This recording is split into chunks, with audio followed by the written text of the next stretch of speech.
بسم اللہ الرحمن الرحیم۔ السلام علیکم۔ میرا نام فرقان قریشی ہے اور آج میں آپ کو نبی کریم حضرت محمد صلی اللہ علیہ وآلہ وسلم کی زندگی کے مکمل 63 سالوں پر بنی دا سیرہ سیریز کی 5ویں قسط میں خوش آمدید کہتا ہوں۔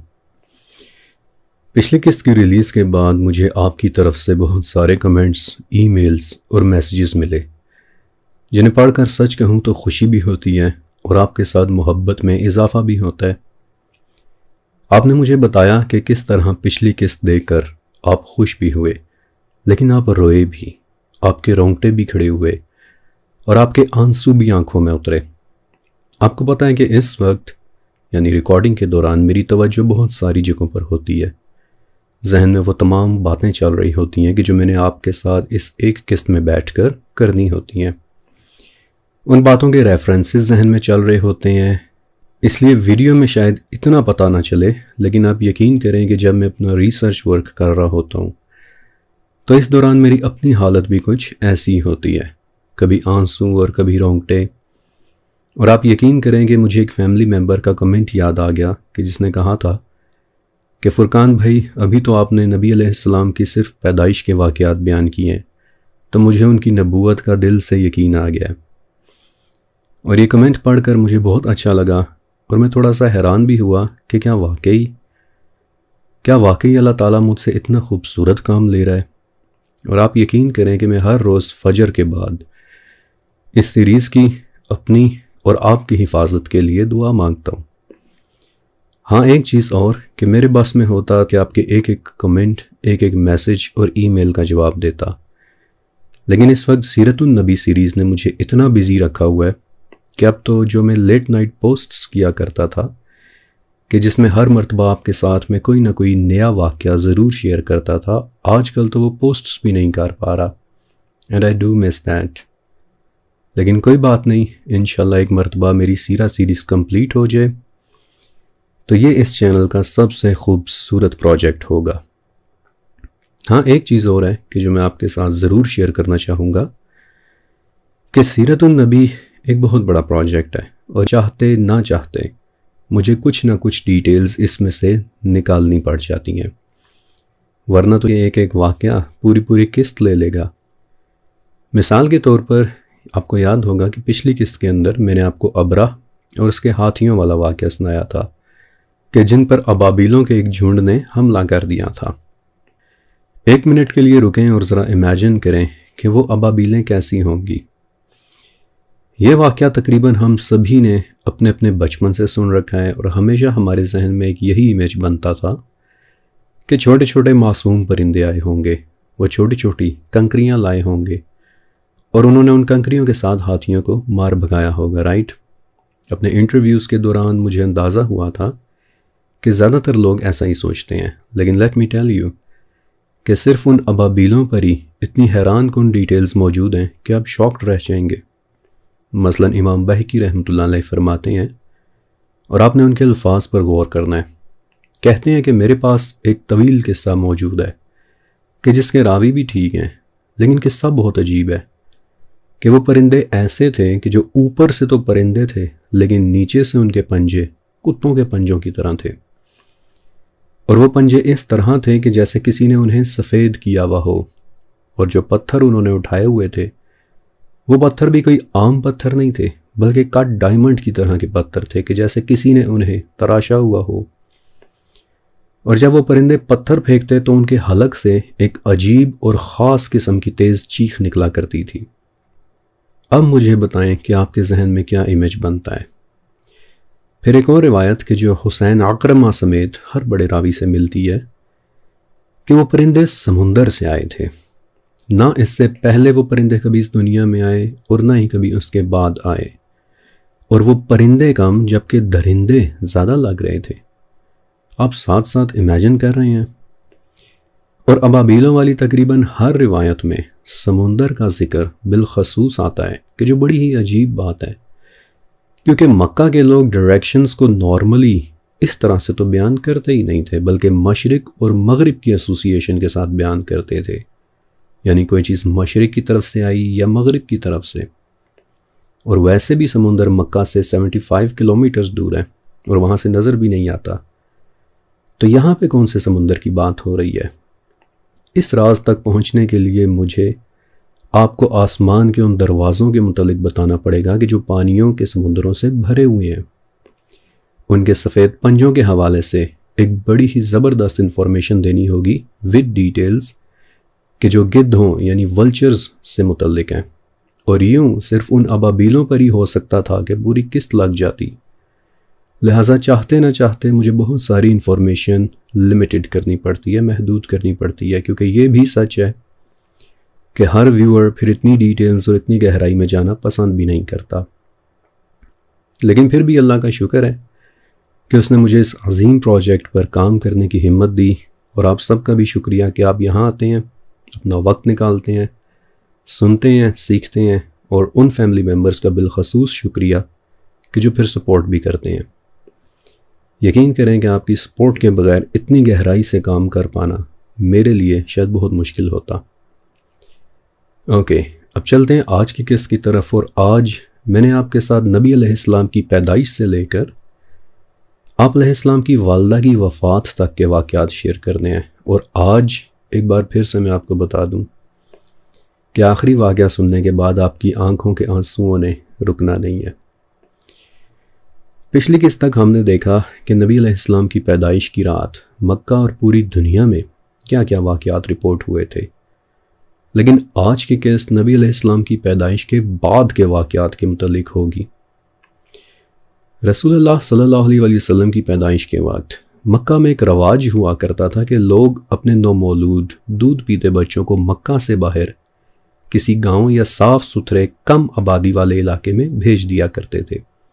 اور اس کی مینلی 3 وجوہات ہوتی تھیں۔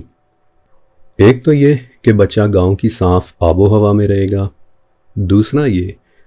کہ پہاڑوں میں چلنے اور کھیلنے دوڑنے سے اس کا جسم اور اس کے مسلز مضبوط ہوں گے، اور تیسری وجہ زبان۔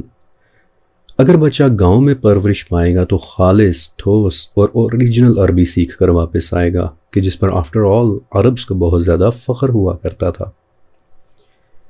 اب ہوتا ایسے تھا کہ جب زیادہ بچے پیدا ہو جاتے تو اکثر گاؤں والے خود ہی مکہ آ جاتے، اور ان کی کوشش ہوتی تھی کہ ایلیٹ اور امیر گھرانوں کے بچے انہیں پہلے مل جائیں، کیونکہ ظاہر ہے کہ ان بچوں کے گھر والے پھر زیادہ پیسے اور زیادہ انعامات دیا کرتے تھے۔ تو جس سال نبی علیہ السلام پیدا ہوئے اس سال ایک گاؤں بنی سعد کی 10 خواتین مکہ کی طرف نکل کھڑی ہوئیں، اور ان میں سے ایک خاتون کا نام تھا حلیمہ سعدیہ۔ اور اب یہاں سے آگے جو واقعات میں آپ کو سنانے والا ہوں، یہ باتیں حلیمہ سعدیہ نے خود کچھ حضرت علی رضی اللہ تعالیٰ عنہ کے بھائی جعفر رضی اللہ تعالیٰ عنہ کے ساتھ، اور کچھ باتیں نبی علیہ السلام کے دادا حضرت عبد المطلب کے ساتھ شیئر کی تھیں، اور بڑی ہی محنت کے ساتھ سیرہ کی تقریباً 17 کتابوں میں سے ڈھونڈ ڈھونڈ کر میں نے یہ باتیں نکالی ہیں، اور ان کے ریفرنسز بھی انشاءاللہ آپ کو سکرین کے اوپر لکھے ہوئے نظر آ جائیں گے۔ حلیمہ سعدیہ بتاتی ہیں کہ ہم لوگ دودھ پینے والے بچوں کی تلاش میں مکہ آئے، اور اس سال ہمارے علاقے میں کافی قحط پڑا ہوا تھا۔ اس سفر میں ہم 3 لوگ تھے، ایک میں، ایک میرے شوہر حارث کہ جنہیں لوگ ابو کبشہ کہتے تھے، اور ابو کبشہ کا نام آپ نے اپنے ذہن میں رکھنا ہے، آگے کی قسطوں میں یہ نام ایک بار پھر سے سامنے آئے گا۔ اور ہمارے ساتھ ہمارا اپنا بھی ایک دودھ پیتا بچہ تھا۔ اس کے علاوہ ہم لوگ 2 جانور اپنے ساتھ لے کر آئے تھے، ایک اونٹنی اور سفید رنگ کی ایک گدھی۔ اونٹنی تو اتنی بوڑھی ہو چکی تھی کہ اس کے ساتھ کا اونٹ بھی کچھ دن پہلے مر چکا تھا، اور اس بیچاری کے اپنے متعلق بھی ہمیں یہی لگ رہا تھا کہ بس اب تو یہ مری کہ مری۔ اور رہی گدھی، تو وہ بیچاری قحط کی وجہ سے اتنی کمزور اور لاغر ہو چکی تھی کہ اس سے ذرا بھی وزن اٹھایا نہیں جا رہا تھا، اور وہ بالکل آہستہ آہستہ چل رہی تھی۔ قافلے کی باقی 10 عورتیں ہمیں دیکھ کر ہم سے جیسے نفرت کا اظہار کر رہی تھیں۔ ہمارے اتنے آہستہ چلنے پر وہ لوگ ہم سے تنگ آ رہے تھے، اور یوں وہ ہمیں چھوڑ کر آگے مکہ کی طرف چلے گئے۔ ہم لوگ بہت پیچھے رہ گئے، اور مکہ میں داخل ہونے سے پہلے ہی ہمیں رات نے آ لیا، تو ہم نے دور صحرا میں ہی اپنا ایک خیمہ لگا لیا۔ لیکن نہ تو میرے پاس کھانے کو کچھ تھا، نہ ہی ہماری گدھی کے پاس کھانے کو کچھ تھا، اور نہ ہی ہمارے بچے کے پاس پینے کو کچھ تھا۔ اور ساری رات ہم لوگ جاگتے رہے اور بارش کے لیے دعائیں کرتے رہے کہ اگر بارش ہو جائے تو شاید قحط ختم ہو جائے اور ہمیں کھانے کے لیے کچھ مل جائے۔ اب اگلی صبح کہ جب ہم مکہ پہنچے تو ہمیں ایک اور صدمہ ملا،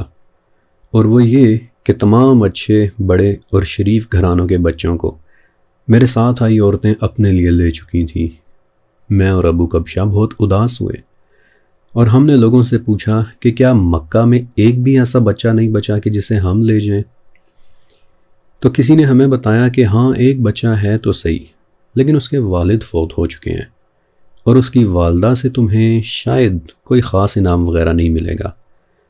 کیونکہ تم سے پہلے بنی سعد کی بہت سی عورتیں ان کے گھر گئیں اور انہیں انکار کر کے واپس بھی آ گئیں کہ بھئی دوسرے بچوں کے باپ تو بہت انعام اور پیسہ دیتے ہیں، لیکن یہ بچہ تو یتیم ہے، لہٰذا اس کی ماں ہمیں بھلا کیا دے سکتی ہے۔ حلیمہ کہتی ہیں کہ ابھی میں اس بارے میں سوچ ہی رہی تھی کہ مجھے اپنی سہیلیاں واپس آتی ہوئی دکھائی دیں اور ان میں سے ہر ایک کے پاس کوئی نہ کوئی بچہ ضرور تھا۔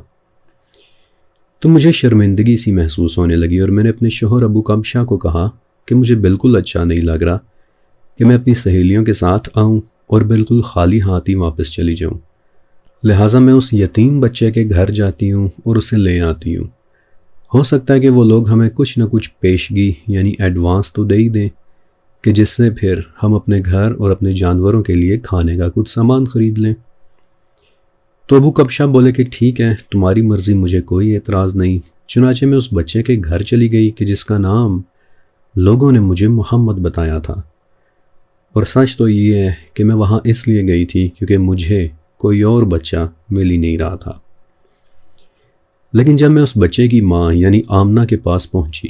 تو میں بڑی حیران ہوئی، کیونکہ مجھے لگ رہا تھا کہ آمنہ بہت دکھی اور اداس خاتون ہوں گی اور میرے سامنے اپنی مجبوریاں بیان کریں گی، لیکن وہ تو مجھ سے بہت محبت اور بہت تازگی سے پیش آئیں،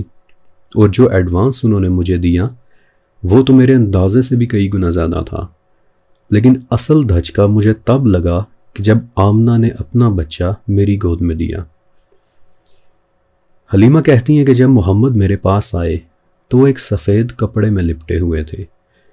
ان میں سے ایک ایسی خوشبو آ رہی تھی کہ میں نے ساری زندگی کبھی وہ خوشبو نہیں سونگھی تھی، اور اس وقت آپ سوئے ہوئے تھے، لہٰذا میں نے آپ کو جگایا نہیں بلکہ آپ کے سینے پر پیار سے اپنا ہاتھ رکھا تو اچانک آپ مسکرائے اور میری آنکھوں میں آنسو آ گئے کہ میں پیسوں کی وجہ سے کتنا پیارا بچہ چھوڑ کر جا رہی تھی۔ تو میں نے آپ کی دونوں آنکھوں کے درمیان پیار کیا اور آپ کو اپنے سینے سے لگایا، تو مجھے اتنا اچھا لگا کہ میں اپنی بھوک بھی بھول گئی، اور مایوس یا اداس ہونے کے بجائے اب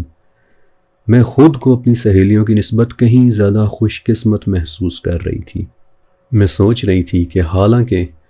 میری سہیلیوں کو مجھ سے زیادہ تحفے اور مجھ سے زیادہ پیسے ملے ہیں، لیکن میں دیکھ آئی تھی کہ ان کے بچوں میں سے کوئی بھی اتنا پیارا نہیں تھا کہ جتنا پیارا بچہ اس وقت میری گود میں تھا۔ دوسری بات جو میں نے نوٹ کی وہ یہ کہ جتنی دیر وہ بچہ میری گود میں رہا وہ رویا نہیں،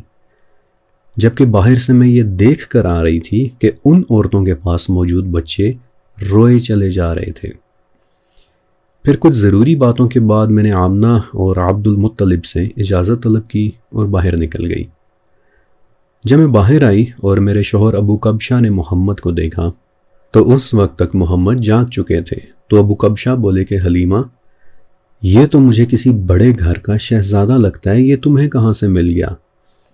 اور ہم دونوں نے ایک بات نوٹس کی کہ محمد ٹکٹکی باندھے آسمان کی طرف دیکھے چلے جا رہے ہیں۔ اس کے بعد ہمارا واپس بنو سعد کا سفر شروع ہوا، اور ہماری حیرت کی انتہا نہ رہی کہ میری سفید گدھی کہ جو بیچاری صبح تک بمشکل چل پا رہی تھی، اب وہ اتنا تیز چل رہی ہے کہ قافلے کے جوان گدھے بھی اس سے پیچھے رہ گئے تھے۔ تو میری سہیلیوں میں سے کسی نے مجھے آواز دی کہ ابو زویب کی بیٹی، کیا ان لوگوں نے تمہیں گدھی بھی نہیں دے دی ہے؟ اور حلیمہ کہتی ہیں کہ اسی وقت مجھے ان عورتوں کی آنکھوں میں حسد نمایاں نظر آنا شروع ہو گیا تھا۔ جب اس بچے کو لے کر ہم اپنے گھر پہنچے اور اپنے جانوروں کو ان کی اپنی جگہوں پر باندھا تو ہم نے ایک اور عجیب نظارہ دیکھا کہ ہماری گدھی رسی توڑوا کر اپنی جگہ گول گول گھوم رہی ہے اور ہماری اونٹنی کہ جو اتنی بوڑھی تھی کہ اس کے دودھ دینے کا سوال ہی پیدا نہیں ہوتا تھا، وہ اس طرح سے کھڑی ہو گئی ہے کہ جیسے وہ دودھ دینا چاہتی ہے۔ اور یہ سب دیکھ کر میں اور ابو کبشہ بہت حیران ہوئے، اور ابو کبشہ بولے کہ حلیمہ، لگتا ہے کہ اس بچے کی وجہ سے ہمارے گھر اب بڑی برکتیں آنے والی ہیں، اور آگے چل کر جو کہ ان کے گھر آئیں بھی۔ اس کے بعد 2 سال تک کے واقعات کے کچھ حصے ہمیں حلیمہ سعدیہ کی دی گئی رپورٹ سے پتہ چل جاتے ہیں۔ مثلا وہ بتاتی ہیں کہ محمد نے کبھی ہمارے کسی بستر کو خراب نہیں کیا۔ آپ کی اٹھان بھی باقی بچوں کی نسبت بہت تیز تھی۔ مثلا 1 سال کی عمر میں ایسے لگتا تھا کہ جیسے آپ 2 سال کے ہیں۔ ہمارے گھر کے صحن میں کہ جہاں کبھی 3-4 بکریاں بندھی ہوا کرتی تھی، وہاں اب ہمارے پاس پورا ایک میدان تھا کہ جس میں 300 سے بھی زیادہ بکریاں ہو گئی تھیں۔ بلکہ یہ اضافہ تو اتنا واضح تھا کہ لوگ ایک دوسرے کو کہنا شروع ہو گئے تھے کہ جاؤ دیکھ کر آؤ، جہاں حلیمہ کی بکریاں چرنے جا رہی ہیں تم بھی اپنی بکریوں کو ادھر ہی چھوڑ کر آؤ۔ لیکن ایسی تو کوئی جگہ تھی نہیں، بلکہ الٹا وہ آدمی کہ جو ہماری بکریاں چرانے کے لیے لے کر جاتا تھا، واپس آ کر وہ بھی ہمیں بتا رہا ہوتا تھا کہ حلیمہ، جب میں آپ کی بکریوں کو لے کر جاتا ہوں تو وہ زمین سے سر ہی نہیں اٹھاتی، حالانکہ مجھے نظر آ رہا ہوتا ہے کہ زمین خالی ہے، اور دوسری بکریاں بھی جھاڑیوں کی تلاش میں یہاں وہاں منہ مار رہی ہوتی ہیں، لیکن آپ کی بکریوں کو تو دیکھ کر لگتا ہے کہ جیسے کوئی زمین کے اندر سے انہیں کھانا کھلا رہا ہو۔ اور حلیمہ بتاتی ہیں کہ مہینوں کے اندر کہ جس علاقے میں ہم سے زیادہ غریب کوئی نہیں تھا، وہاں اب ہم سے زیادہ امیر کوئی نہیں تھا۔ ہم اکثر دیکھتے کہ محمد کھیلتے کھیلتے اچانک کسی بکری کو ہاتھ لگاتے، اور وہ بکری ایسے ہو جاتی کہ جیسے اس سے زیادہ دودھ اور کسی میں ہو ہی نہیں سکتا۔ اسی طرح 2 سال کب گزر گئے کچھ پتہ نہیں چلا، اور ایک دن وہ وقت آ گیا کہ اب ہمیں محمد کو واپس مکہ چھوڑ کر آنا تھا۔ لیکن حلیمہ بتاتی ہیں کہ میرا بالکل بھی دل نہیں تھا کہ میں محمد کو واپس مکہ چھوڑ کر آؤں، اور اس کی 2 وجوہات تھیں۔ ایک تو یہ کہ مجھے محمد سے بہت محبت ہو گئی تھی، وہ بہت پیارے بچے تھے، اور دوسرا یہ کہ ہمارے گھر میں جن بھی برکتوں کا نزول ہو رہا تھا، ہمیں لگ رہا تھا کہ کہیں نہ کہیں ان معجزات کے پیچھے محمد ہی ہیں۔ لیکن یہ بھی سچ ہے کہ 2 سال پورے ہونے کے بعد مجھے کوئی حق نہیں پہنچتا تھا کہ میں محمد کو مزید اپنے پاس رکھوں۔ لہٰذا جب میں انہیں واپس مکہ لائی تو پتہ چلا کہ وہاں تو ایک وبا پھیلی ہوئی ہے، تو میرے دل میں امید کی ایک کرن جاگی، اور میں نے محمد کی والدہ آمنہ کو کہا کہ آمنہ، آپ کے شہر میں تو بیماری پھیلی ہوئی ہے، جبکہ ہمارے علاقے کی آب و ہوا یہاں کے مقابلے میں ابھی بھی بہت بہتر ہے، تو اگر آپ اجازت دیں تو میں محمد کو کچھ عرصے کے لیے اپنے ساتھ واپس لے جاؤں۔ تو میری بات سن کر آمنہ اداس تو ہوئی، افسردہ بھی ہوئی، لیکن ایک تو وہ دیکھ رہی تھی کہ محمد سے دور ہونے کا سوچ کر میری آنکھوں سے آنسو بہے چلے جا رہے تھے، اور دوسرا یہ کہ میں بار بار آمنہ کو ریکویسٹ کر رہی تھی۔ لہٰذا بالآخر انہوں نے مجھے اجازت دے دی، اور یوں اپنے دل میں خوشیوں کو اور اپنے ہاتھوں میں محمد کو لیے میں اپنے گھر واپس آ گئی۔ اور اس پوائنٹ سے آگے پھر محمد الرسول اللہ صلی اللہ علیہ وآلہ وسلم کی زندگی میں اور حلیمہ سعدیہ کے گھر میں اب کچھ بڑے واقعات پیش آنا شروع ہو گئے۔ لیکن اس سے پہلے کہ میں آپ کو وہ واقعات سناؤں، ایک تو آپ یہ جان لیں کہ محمد رسول اللہ صلی اللہ علیہ وسلم کے علاوہ حضرت حلیمہ کے اپنے بھی 4 بچے تھے، ایک بیٹا عبداللہ اور 3 بیٹیاں، خزافہ، انیسہ اور شیمہ۔ اور دوسرا یہ کہ ان واقعات کو سننے سے پہلے ایک مرتبہ نبی علیہ السلام پر درود و سلام پڑھ لیں۔ اللہم صلی علی سیدنا و مولانا محمد وعلی آلہ و اصحابہ وسلم۔ اوکے، اب حضرت حلیمہ کے گھر نبی علیہ السلام 2 سال کی عمر سے زیادہ بڑے ہو چکے تھے، لیکن حلیمہ آپ کو کبھی بھی اپنی آنکھوں سے دور نہیں کیا کرتی تھی۔ لیکن ایک دن کہ جب حلیمہ اپنے گھر کا کام کر رہی تھیں تو نبی علیہ السلام بڑی بہن شیمہ کے ساتھ باہر چلے گئے۔ جب حلیمہ سعدیہ کو آپ علیہ السلام کافی دیر تک نظر نہیں آئے تو وہ بڑا پریشان ہوئی، اور آپ کی تلاش میں جب باہر گئیں تو دیکھا کہ آپ علیہ السلام ایک جگہ شیمہ کے ساتھ کھڑے ہیں۔ تو وہ اپنی بیٹی سے بولی کہ شیمہ، تم اس گرمی میں انہیں لے کر باہر نکل آئی؟ تو شیما کہنے لگیں کہ گرمی تو نہیں ہے، جب سے ہم گھر سے نکلے ہیں تب سے یہ ایک بادل ہے کہ جو ہمارے اوپر ہمارے ساتھ ساتھ چلا آ رہا ہے۔ اور حلیمہ کہتی ہیں کہ اچانک جب میں نے سر اٹھا کر دیکھا تو دیکھا کہ واقعی ایک گہرا بادل ہے کہ جو ان بچوں پر سایہ کیے ہوئے ہیں۔ اس واقعے کے بعد حلیمہ کہتی ہیں کہ میں محمد کے متعلق تھوڑی سی مزید محتاط ہو گئی، اور اب تو میں خود بھی اگر کہیں باہر جاتی تو بھی محمد کو ہمیشہ اپنے ساتھ ہی رکھا کرتی تھی۔ تو ایک مرتبہ عرب میں وہ میلہ لگا کہ جو ہر سال لگا کرتے تھے، مثلا عکاظ اور ذوالمجاز کے میلے وغیرہ۔ تو وہاں کئی کاہن وغیرہ بھی آیا کرتے تھے۔ تو میں محمد کا ہاتھ پکڑے میلے کی دکانیں دیکھتے گزر رہی تھی کہ میں نے نوٹس کیا کہ ایک کاہن ہے کہ جو محمد کو غور سے دیکھے چلا جا رہا ہے کہ اچانک وہ کاہن پینک ہو گیا اور چیخنے لگا کہ اس بچے کو قتل کر دو، اس بچے کو قتل کر دو، خدا کی قسم یہ تم پر غالب آئے گا، خدا کی قسم یہ تمہارے بتوں کو توڑے گا، خدا کی قسم کہ یہ تم پر حکومت کرے گا، خدا کی قسم کہ یہ تمہیں فتح کرے گا۔ حلیمہ کہتی ہیں کہ میں بہت سخت گھبرا گئی اور جلدی سے محمد کو اپنے ساتھ لے کر وہاں سے دور ہو گئی، اور جب بہت آگے جا کر میں نے پیچھے مڑ کر دیکھا تو پتہ چلا کہ وہ سب لوگ ابھی بھی محمد کو ڈھونڈ رہے ہیں۔ لہٰذا پھر اس کے بعد آپ علیہ السلام کو لے کر دوبارہ میں کبھی کسی میلے میں نہیں گئی۔ اس واقعے کے بعد حلیمہ سعدیہ نبی علیہ السلام کو گھر میں ہی رکھتی تھی، کسی کے سامنے نہیں لاتی تھی۔ لیکن سچ تو یہ ہے کہ عرب میں کاہنوں کا ہر بستی میں آنا جانا عام ہوتا تھا۔ تو ایسے ہی ایک دن ایک کاہن گھومتا پھرتا بنی سعد کے علاقے میں بھی آ گیا، اور 3 یا 3.5 سال کے نبی علیہ السلام اس وقت بھی گھر سے باہر ہی کھڑے تھے کہ کاہن نے آپ علیہ السلام کو دیکھ لیا۔ وہ ادھر ہی ٹھٹک کر رک گیا۔ اس کے بعد اس نے نبی علیہ السلام کو اپنے پاس بلایا، لیکن نبی علیہ السلام فوراً گھر کے اندر اپنی والدہ حلیمہ کے پاس چلے گئے، اور وہ کاہن زور زور سے گھر کا دروازہ پیٹنے لگا اور آوازیں لگانے لگا کہ خدا کی قسم یہ ایک نبی ہے، خدا کی قسم یہ ایک نبی ہے۔ اور اس نے بھرپور کوشش کی کہ ایک بار پھر سے وہ نبی علیہ السلام کو دیکھ لے، لیکن حلیمہ سعدیہ آپ علیہ السلام کے سامنے کھڑی ہو گئی۔ انہوں نے ابو کبشہ کو بھی بلا لیا، اور پھر ان سب نے مل کر اس کاہن کو وہاں سے دفع ہو جانے پر مجبور کر دیا۔ بائی دا وے اس کاہن کے متعلق ایک اور روایت سے پتہ چلتا ہے کہ وہ پھر ساری عمر کے لیے پاگل ہو گیا تھا، اور اسی پاگل پن میں اس کی پھر موت بھی واقع ہوئی تھی۔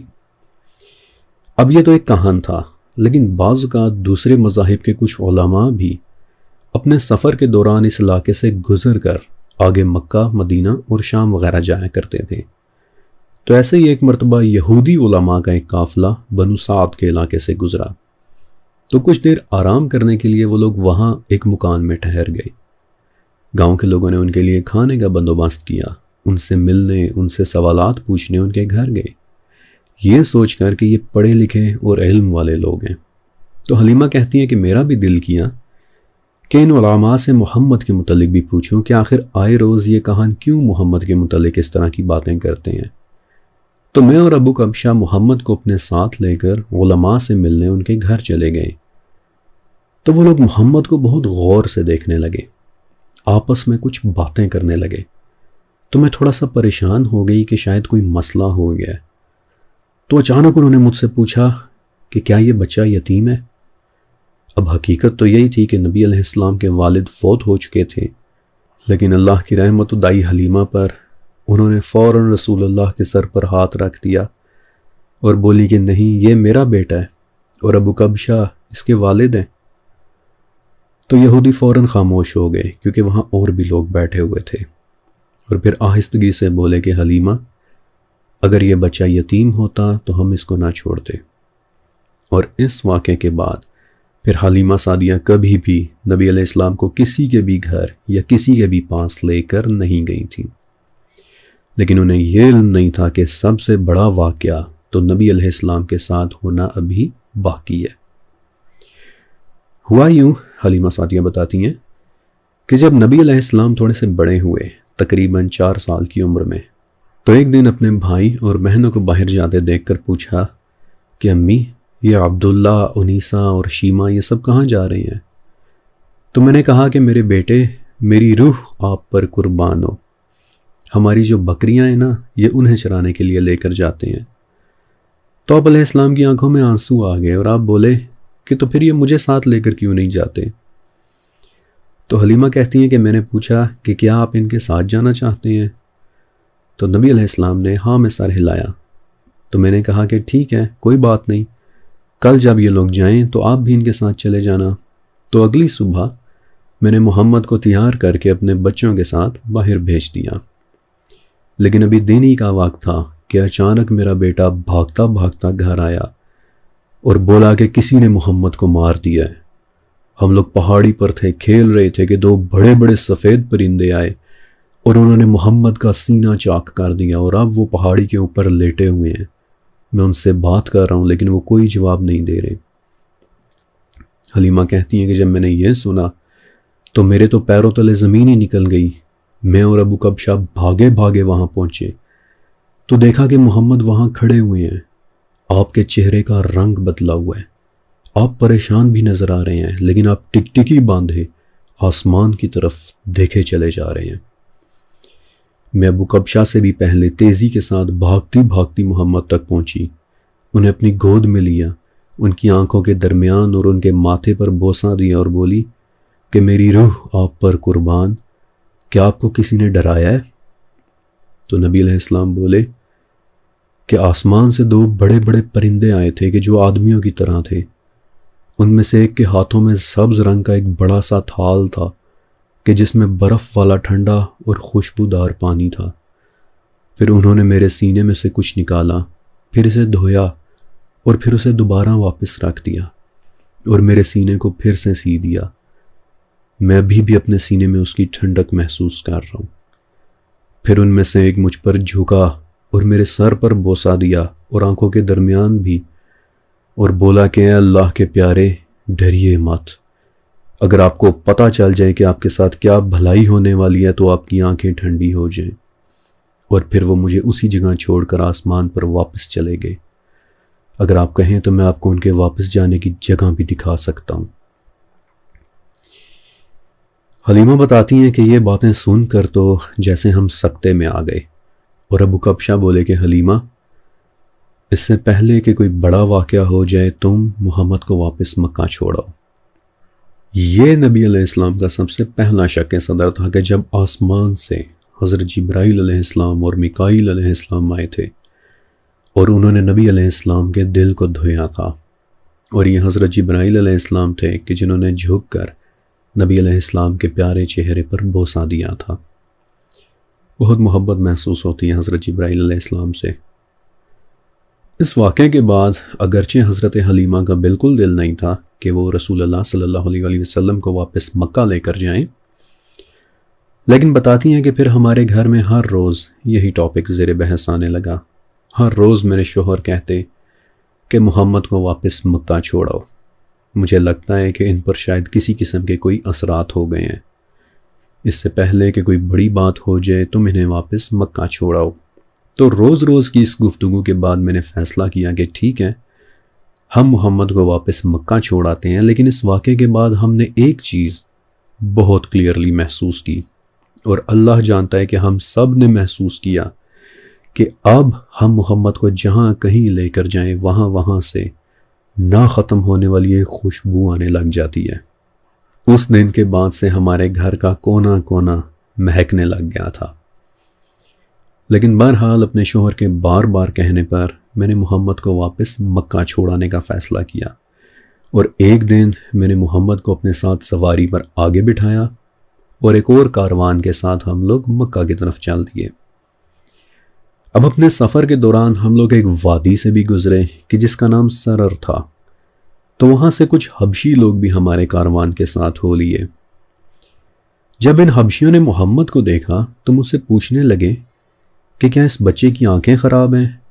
حلیمہ کہتی کہ نہیں، لیکن اس کی آنکھوں میں ہمیشہ ایک خاص قسم کی سرخی رہتی ہے۔ تو وہ لوگ اچانک آپس میں کسی اور زبان میں باتیں کرنے لگ گئے، اور پھر دوبارہ مجھ سے عربی میں پوچھا کہ کیا تم جانتی ہو کہ یہ ایک بچہ ایک نبی ہے؟ حلیمہ کہتی ہیں کہ ان کی یہ بات سن کر تو میں تھوڑی سی اور الرٹ ہو گئی اور بولی کہ نہیں۔ تو وہ لوگ پھر سے آپس میں اپنی زبان میں گفتگو کرنے لگے کہ جس کے کچھ الفاظ مجھے سمجھ آ گئے تھے، اور ان الفاظ سے حلیمہ سعدیہ کہتی ہیں کہ میں نے ان کی باتیں انٹرپریٹ کی کہ وہ یہ کہہ رہے تھے کہ یہ وہی نبی ہے، اگر ہم اسے حبشہ کے بادشاہ کے پاس لے جائیں تو وہ ہمیں انعام دے گا۔ اور پھر حلیمہ کہتی ہیں کہ باتوں باتوں میں انہوں نے بہت کوشش کی کہ کسی طرح سے محمد کو میری گود سے لے لیں، لیکن میں بھی محمد کو زور سے اپنے ساتھ لگائے پھر مکہ کے آنے تک وہیں بیٹھی رہی۔ اس کے بعد جب مکہ قریب آ گیا تو میں نے محمد کو اپنی گدھی پر آگے بٹھایا، خود ان کے پیچھے بیٹھی، اور ہم لوگ مکہ کے بڑے دروازے کے قریب پہنچ گئے تو دیکھا کہ وہاں تو بہت زیادہ لوگ موجود ہیں۔ تو میں نے محمد کو نیچے اتارا اور سوچا کہ آمنہ کے گھر جانے سے پہلے اپنا حلیہ تھوڑا سا درست کر لوں، تو اچانک پیچھے سے مجھے ایسی زوردار آواز آئی کہ جیسے کسی دیوار کے گرنے کی ہوتی ہے۔ میں نے جلدی سے پلٹ کر دیکھا تو محمد وہاں تھے ہی نہیں۔ میں نے شور مچا دیا کہ میرا بچہ کہاں گیا، میرا بچہ کہاں گیا۔ کافی سارے لوگ اکٹھے ہو گئے اور مل کر محمد کو ڈھونڈنے لگے۔ تو اتنے میں دور سے ایک بوڑھا ضعیف آدمی چلتا ہوا ان کے پاس آیا اور بڑے دھیمے اور مدھم لہجے میں بولا کہ پریشان مت ہو، میں ایک ایسی ہستی کو جانتا ہوں کہ جو بتا دے گی کہ تمہارا بچہ کہاں گیا۔ حلیمہ کہتی ہیں کہ میں نے فوراً پوچھا کہ کون؟ تو وہ کہنے لگا کہ ہمارا سب سے بڑا بت حبل۔ تو حلیمہ سعدیہ ایک تو پہلے سے ہی پینکڈ تھیں، تو اچانک انہوں نے چیخ کر بوڑھے پر سچ بول دیا کہ تیرا برا ہو، کیا تجھے نہیں پتا کہ جس رات میرے محمد پیدا ہوئے تھے اس رات تیرے حبل اور تیرے بتوں کا کیا حال ہوا تھا؟ تو ایک منٹ کے لیے تو وہ بوڑھا تھوڑا سا غصے میں آیا، لیکن پھر آس پاس جو لوگ موجود تھے انہیں صبر کا اشارہ کرنے کے بعد بولا کہ یہ عورت اس وقت اپنے بچے کی یاد میں حواس سے باہر ہوئی پڑی ہے، لیکن کوئی بات نہیں، اس کی جگہ میں جا کر حبل سے سوال کر لیتا ہوں۔ تو حلیمہ بتاتی ہیں کہ وہ قریبی موجود حبل کی عمارت میں داخل ہو گیا، بت کے گرد 7 چکر لگائے اور پھر بولا کہ اے میرے سردار، تو ہمیشہ سے اس شہر پر انعامات کی بارش کرتا رہا ہے۔ اس عورت کا نام سعدیہ ہے اور یہ کہتی ہے کہ اس کا بیٹا بھٹک گیا ہے، اور بس ابھی اس آدمی نے صرف اتنا ہی کہا تھا کہ اچانک سے حبل کا بت ایک بار پھر سے اوندھے منہ زمین پر آ کر گر گیا۔ اور حلیمہ بتاتی ہے کہ وہ بوڑھا بھاگتا ہوا واپس باہر آیا اور اس وقت اس کا پورا جسم تھر تھر کانپ رہا تھا، اور وہ بولا کہ حلیمہ، تیرے بچے کا جو رب ہے اس کی قسم کہ وہ اس بچے کو کبھی گمنے نہیں دے گا، لہٰذا تو فکر نہ کر، تیرا بچہ ابھی یا بعد میں تجھے ضرور مل جائے گا۔ حلیمہ کہتی ہیں کہ ہم کافی دیر ڈھونڈتے رہے، لیکن پھر مجھے ڈر پیدا ہونا شروع ہو گیا کہ کہیں ایسا نہ ہو کہ یہ خبر عبد المطلب تک نہ پہنچ جائے تو بہت غصے ہوں گے۔ لہٰذا میں بھاگی بھاگی ان کے پاس گئی اور انہیں خود ہی محمد کے متعلق سارا واقعہ سنا دیا، اور یہ واقعہ سن کر عبد المطلب غصے بھی ہوئے اور پریشان بھی، اور اپنے ساتھ بہت سارے گھوڑ سوار لیے اور محمد کی تلاش شروع کر دی۔ کہتی ہیں کہ پھر کسی نے ہمیں ایک آواز دے کر بتایا، کس نے بتایا کوئی نہیں جانتا، بس ہم نے ایک آواز سنی کہ جس میں کوئی کہہ رہا تھا کہ تمہارا بیٹا تہامہ کے پہاڑوں میں ایک درخت کے پاس کھڑا ہے۔ عبد المطلب فوراً اس طرف بھاگے، اور حلیمہ کہتی ہیں کہ میں نے دیکھا کہ ورقہ ابن نوفل بھی عبد المطلب کے ساتھ تھے، اور جب یہ لوگ وہاں پہنچے تو دیکھتے ہیں کہ 4.5 سال کے محمد ایک درخت کے نیچے کھڑے ہیں، اور درخت کبھی ایک طرف سے اپنی ٹہنیاں نیچے جھکاتا ہے اور کبھی دوسری طرف سے، اور نبی علیہ السلام اس کے پتوں کو پکڑ پکڑ کر اس کے ساتھ کھیل رہے ہیں۔ اب جب عبد المطلب نے نبی علیہ السلام کو دیکھا تو چونکہ انہیں کئی سال بعد دیکھا تھا اس لیے انہوں نے آپ علیہ السلام کو پہچانا نہیں اور پوچھا کہ آپ کون ہیں؟ تو نبی علیہ السلام بولے کہ میں محمد ہوں، میرے بابا کا نام عبداللہ تھا اور میرے دادا کا نام عبد المطلب۔ تو عبد المطلب فوراً آگے بڑھے، نبی علیہ السلام کو سینے سے لگایا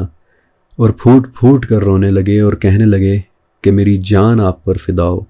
میں آپ کا دادا ہوں۔ پھر اس کے بعد عبد المطلب نبی علیہ السلام کو اپنے ساتھ گھوڑے پر بٹھا کر مکہ واپس لائے، اور واپس گھر پہنچنے کی خوشی میں عبد المطلب نے 20 اونٹ، کئی گائے اور بکریاں قربان کر کے مکہ والوں کو کھانا کھلایا۔ گھر پہنچ کر نبی علیہ السلام کو ان کی والدہ حضرت آمنہ کے سپرد کیا، اور پھر اس کے بعد حلیمہ سعدیہ عبد المطلب کے پاس بیٹھ گئیں اور پچھلے 4-5 سالوں میں جتنے بھی بڑے واقعات ہوئے تھے وہ سب عبد المطلب کو سنائے۔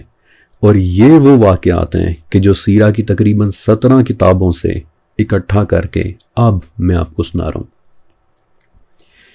جب عبد المطلب نے دائی حلیمہ کی یہ تمام گفتگو سنی تو بولے کہ حلیمہ، میرے اس بچے کی شان بڑی ہی بلند ہوگی، اور میری بڑی خواہش ہے کہ کاش میں بھی وہ زمانہ دیکھ لوں کہ جب اس کی شان بلند ہوگی۔ اور پھر حلیمہ کہتی ہیں کہ عبد المطلب نے مجھے بہت سارے تحفے، سامان اور ہر قسم کی بھلائی دے کر بہترین طریقے سے مکہ سے رخصت کیا۔ یہاں تک کہ واقعات ان 4-5 سالوں کے ہیں کہ جو نبی علیہ السلام کی اپنی رضائی والدہ حضرت حلیمہ کے ساتھ گزرے تھے۔ حضرت حلیمہ نے بڑا ہی پیار دیا تھا نبی علیہ السلام کو، انہیں کہانوں سے چھپا کر اپنی گود میں لے لیا، انہیں یہودیوں سے بچا کر اپنا بیٹا بنا لیا۔ بڑی ہی پیاری لوری دیا کرتی تھی نبی علیہ السلام کو، اور وہ لوری بھی قدیم کتابوں میں موجود ہے۔ بڑی ہی پیاری لوری ہے۔ اے میرے رب، تو نے مجھے یہ بچہ دیا، تو اسے بقا بھی دینا، اسے اونچائیوں پر فائز کرنا، اسے ترقی دینا۔ طویل لیکن بڑی ہی پیاری لوری ہے، اور اگر آپ امیجن کریں کہ رات کو جس وقت خاموشی میں وہ یہ خوبصورت لوری پڑھتی ہوں گی تو دل کو کیسا سکون ملتا ہوگا۔ پھر حضرت حلیمہ کے بچے جن کے متعلق میں نے آپ کو بتایا وہ بھی نبی علیہ السلام سے بہت پیار کیا کرتے تھے، بلکہ عبداللہ جنہوں نے نبی علیہ السلام کے شق صدر والے واقعے کے متعلق فوراً سے اپنے گھر آ کر انفارم کیا تھا کہ 2 آدمی محمد کو اپنے ساتھ لے گئے ہیں، وہ عبداللہ بھی ایک مرتبہ بہت بعد میں نبی علیہ السلام سے ملنے آئے تو آپ سے پوچھا کہ محمد، آپ نے نبوت کا جو دعویٰ کیا ہے تو کیا وہ دعویٰ سچا ہے؟ تو نبی علیہ السلام نے فرمایا کہ ہاں عبداللہ، قیامت کے دن میں تمہیں پہچان لوں گا۔ نبی علیہ السلام کے بعد عبداللہ ایمان بھی لے آئے تھے، اور اکثر نبی علیہ السلام کو یاد کرتے تو بیٹھ کر رویا کرتے تھے اور کہتے تھے کہ میری زندگی تو بس ایسے ہی گزر گئی، مجھے تو صرف اتنی سی امید ہے کہ قیامت کے دن میرے بھائی محمد مجھے پہچان لیں گے، بس اسی امید پر میں زندہ ہوں۔ اور حلیمہ سعدیہ، انہوں نے بھی نبی علیہ السلام سے بہت پیار کیا تھا، اور نبی علیہ السلام نے بھی ان سے بہت پیار کیا تھا، بلکہ اکثر آپ بنو سعد میں گزرے اپنے وقت کو یاد کیا کرتے تھے اور کہتے تھے کہ میری پیدائش قریش کی ہے اور میری پرورش بنو سعد کی، اسی لیے اللہ تعالیٰ نے میری زبان کو بہت خوبصورت کر دیا۔ اور یہ بات سچ ہے کہ زبان یعنی لینگویج کے اعتبار سے بنو سعد سے زیادہ ایلوکوینٹ قبیلہ اور کوئی تھا ہی نہیں۔ میں نے آپ کو وہ پوری لوری نہیں سنائی کہ جو حلیمہ سعدیہ نبی علیہ السلام کو بچپن میں سنایا کرتی تھی۔ یقین کریں کہ وہ اس قدر خوبصورت اور ایلوکوینٹ لوری ہے کہ ایون کہ میں بھی I felt drawn towards its beautiful language، اتنی خوبصورت لوری ہے، اور میں چاہ رہا تھا کہ اس کا ایک گنگناتا ہوا ورژن بھی اس ویڈیو میں شامل کر دوں، لیکن پھر کسی وجہ سے نہیں کیا۔ بہرحال نبی علیہ السلام بنو سعد اور حضرت حلیمہ رضی اللہ تعالیٰ عنہ سے بہت زیادہ محبت رکھتے تھے، اور ایک صحابی تھے ابو طفیل رضی اللہ تعالیٰ عنہ، کہتے ہیں کہ میں چھوٹا ہی تھا لیکن اتنا بڑا تھا کہ سامان کو اٹھا کر یہاں سے وہاں رکھ لیا کرتا تھا۔ تو دیکھا کہ ایک دن ایک خاتون نبی علیہ السلام سے ملنے کے لیے آئی ہیں، تو نبی علیہ السلام اپنی جگہ سے اٹھے اور اپنی چادر ان کے لیے بچھا دی۔ تو میں بڑا حیران ہوا، اور جو بڑے صحابی میرے قریب موجود تھے ان سے پوچھا کہ یہ خاتون کون ہے؟ تو انہوں نے مجھے بتایا کہ یہ نبی علیہ السلام کی رضائی والدہ ہیں، اور کتاب الشفا سے پتہ چلتا ہے کہ وہ رضائی والدہ وہ خاتون حلیمہ سعدیہ تھی۔ تب تک کافی بوڑھی ہو چکی تھیں اور نبی علیہ السلام کو بتانے آئی تھیں کہ بنو سعد میں قحط کی وجہ سے ان کے بہت سارے جانور مر گئے ہیں۔ اس وقت تک نبی علیہ السلام کا حضرت خدیجہ رضی اللہ تعالیٰ عنہ سے نکاح ہو چکا تھا، اور بائی دا وے جب خدیجہ رضی اللہ تعالیٰ عنہ کو پتہ چلا کہ نبی علیہ السلام کی والدہ آئی ہیں تو انہوں نے اس خوشی میں کہ حلیمہ سعدیہ آئی ہیں جنہوں نے بچپن میں نبی علیہ السلام کو اتنا پیار دیا تھا، انہیں پروٹیکٹ کیا تھا، تو خدیجہ رضی اللہ تعالیٰ عنہ نے اپنی محبت میں انہیں کئی اونٹ اور کئی اونٹنیاں تحفے میں دے دیے تھے، اور نبی علیہ السلام نے خود بھی حضرت حلیمہ کو 40 بکریاں اور سامان سے بھری ایک اونٹنی تحفے میں دے دی تھی۔ حضرت خدیجہ رضی اللہ تعالیٰ عنہ کی محبت بڑی بے مثال تھی۔ جب انشاءاللہ وقت آئے گا تو میں آپ کو نبی علیہ السلام کے ساتھ ان کی محبت کے مزید واقعات بھی سناؤں گا، لیکن اس کے بعد یعنی مکہ واپس آنے کے بعد نبی علیہ السلام اپنی والدہ حضرت آمنہ رضی اللہ تعالیٰ عنہ کے ساتھ رہنے لگ گئے۔ اس وقت آپ علیہ السلام کی عمر تقریباً 6 سال تھی، تو اس دوران حضرت آمنہ نے سوچا کہ کیوں نہ میں اپنے بیٹے کو ایک مرتبہ مدینہ لے جاؤں، اس طرح وہ اپنے والد کی قبر سے بھی ہو آئیں گے اور اپنے ننیالی رشتہ داروں سے بھی مل آئیں گے۔ تو یوں نبی علیہ السلام کے گھر سے 4 افراد یعنی عبد المطلب، حضرت آمنہ، ام ایمن کہ جو حضرت آمنہ کی ایک حبشی خادمہ تھی، اور خود 6 سال کے نبی علیہ السلام، یہ چھوٹا سا قافلہ 2 اونٹوں پر سوار ہو کر مدینہ چلا گیا۔ وہاں نبی علیہ السلام اپنی والدہ اور گھر والوں کے ساتھ 1 مہینہ رہے تھے، اور یہ 1 مہینہ بھی حالانکہ بہت تھوڑا سا وقت تھا، لیکن نبی علیہ السلام اکثر اسے بہت یاد کیا کرتے تھے۔ مثلاً کبھی کبھار صحابہ جب آپ علیہ السلام سے پوچھتے ہیں کہ یا رسول اللہ صلی اللہ علیہ وآلہ وسلم اپنے بچپن کے بارے میں بتائیے، تو آپ فرماتے کہ میں ابراہیم کی دعا ہوں کہ جو انہوں نے مانگی تھی، یعنی اے اللہ انہی میں سے ایک رسول مبعوث فرما کہ جو انہیں تیری آیات پڑھ کر سنائے۔ میں عیسیٰ علیہ السلام کی بشارت ہوں کہ میں تمہیں ایک نبی کی بشارت دیتا ہوں کہ جو میرے بعد آئیں گے اور ان کا نام احمد ہوگا۔ اور میں اپنی والدہ کا خواب ہوں کہ جو انہوں نے دیکھا تھا کہ ان کے جسم سے ایک روشنی نکلی ہے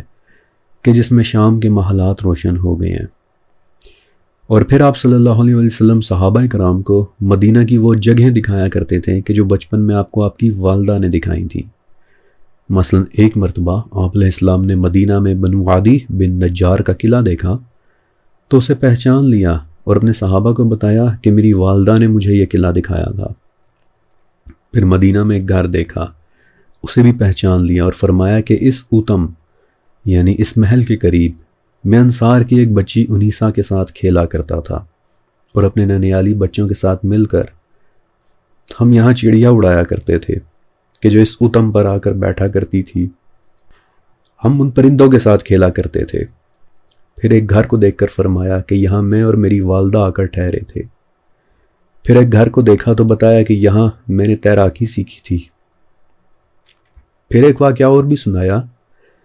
کہ جب میں اپنی والدہ کے ساتھ مدینہ آیا تھا تو یہاں ایک یہودی تھا کہ جو مجھے گھور گھور کر دیکھا کرتا تھا،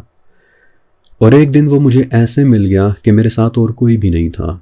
تو اس نے مجھے اپنے پاس بلایا اور میرے دونوں کندھوں کے درمیان دیکھا، اور اس وقت وہ کچھ بڑبڑا رہا تھا، اور مجھے بس اتنا سنائی دیا کہ یہ ایک نبی ہے، یہ ایک نبی ہے۔ پھر وہ یہودی میرے گھر چلا گیا اور میری والدہ کو بتایا تو میری والدہ میرے حوالے سے ڈر گئی، اور انہوں نے مدینہ سے واپس مکہ جانے کا فیصلہ کیا۔ پھر ام ایمن یعنی نبی علیہ السلام کے ساتھ جو خادمہ تھی، انہوں نے بھی نبی علیہ السلام کی پرورش کی تھی۔ وہ بتاتی ہیں کہ ایک مرتبہ 2 یہودی میرے پاس آئے اور مجھے کہا کہ یہ جو بچہ آپ کے گھر میں رہتا ہے، کیا آپ ہمیں وہ بچہ دکھا سکتی ہیں؟ تو میں آپ علیہ السلام کو لے کر لیکن بہت محتاط ہو کر ان کے پاس آئی، تو ان یہودیوں نے آپ علیہ السلام کے سر پر بوسہ دیا، آپ کو پیار کیا، اور پھر ان میں سے ایک یہودی نے دوسرے کو کہا کہ یہ ہے وہ نبی، یہ دوبارہ مدینہ میں واپس آئے گا اور اس شہر میں بڑے بڑے واقعات پیش آئیں گے۔ ام ایمن کہتی ہیں کہ خدا کی قسم میں ان کی آپسی باتیں ساری زندگی نہیں بھولی۔ وہ دونوں دراصل ٹاپ کے عالم یہودی تھے، اور ان میں سے ایک نے نبی علیہ السلام کو پہچان لیا تھا اور اپنے ساتھ وہ اپنے ایک دوست کو لے کر آیا تھا تاکہ اسے بھی نبی علیہ السلام کو دکھا سکے۔ اسی لیے اس نے کہا تھا کہ یہ ہے وہ نبی۔ بہرحال اس طرح کے واقعات کے بعد حضرت آمنہ رضی اللہ تعالیٰ عنہا نے فیصلہ کیا کہ واپس مکے چلے جانا چاہیے، اور یوں یہ پوری فیملی مدینہ سے مکہ واپسی کے لیے نکل کھڑی ہوئی۔ لیکن صرف 23 میل آگے جا کر حضرت آمنہ بیمار ہو گئیں، یہاں تک کہ ابواہ کے مقام پر پہنچ کر نبی علیہ السلام کی والدہ حضرت آمنہ کی بھی وفات ہو گئی، اور اس طرح آپ کے سر سے والد اور والدہ دونوں کا ہی سایہ اٹھ گیا۔ بہت عرصے بعد ایک مرتبہ نبی علیہ السلام جب اس جگہ سے گزرے تھے تو آپ نے فرمایا کہ اللہ تعالیٰ نے مجھے اجازت دے دی ہے کہ میں اپنی ماں کی قبر دیکھ لوں، لہٰذا آپ وہاں گئے، اپنی والدہ کی قبر کو دیکھا، اس کی صفائی ستھرائی کی، اور وہاں بیٹھ کر اتنا روئے کہ صحابہ بھی آپ کو دیکھ کر رونے لگے تھے۔ آپ کو پتہ ہے کہ جس رات حضرت آمنہ کی وفات ہوئی تھی، اس رات وہاں کی ایک لوکل خاتون ام سماعہ بتاتی ہیں کہ اس رات آمنہ کے ساتھ میری والدہ بھی موجود تھی، اور وہ مجھے بتایا کرتی تھی کہ نبی اس وقت 5 یا 6 سال کے تھے اور اپنی والدہ کے سرہانے کے پاس کھڑے تھے۔ تو آمنہ نے اپنے بچے کی طرف دیکھا، آپ کی آنکھوں میں آنسو تھے اور آپ کی وفات ہو گئی۔ پتہ ہے یہ واقعات ہم سب نے شاید بچپن سے سن رکھے ہیں، لیکن جب میں نے سیرہ پر کام شروع کیا تو میرے دل کی سب سے بڑی خواہش تھی کہ سیرہ پر ایسے کام کروں کہ جسے دیکھ کر، جسے سن کر آپ کی آنکھوں میں آنسو آ جائیں اور آپ کا دل نبی علیہ السلام کی محبت سے لبریز ہو جائے۔ لہٰذا ایک بار پھر سے میرے پیارے نبی پر لاکھوں کروڑوں درود و سلام۔ اب آپ 2 کام ضرور کیجئے گا کہ ایک تو اس ویڈیو کے نیچے موجود لائک کا بٹن ضرور دبا دیجئے گا، دوسرا یہ کہ اس سیریز کو اسی طرح اسی خوبصورتی کے ساتھ جاری رکھنے کے لیے ایک مرتبہ نیچے لکھے میرے پنڈ کمنٹ، میرے ٹاپ کمنٹ کو یاد سے پڑھ لیجئے گا، کیونکہ اس کمنٹ میں آپ سب کے لیے میری طرف سے ایک بہت ضروری پیغام ہے۔ شکریہ اور اللہ حافظ۔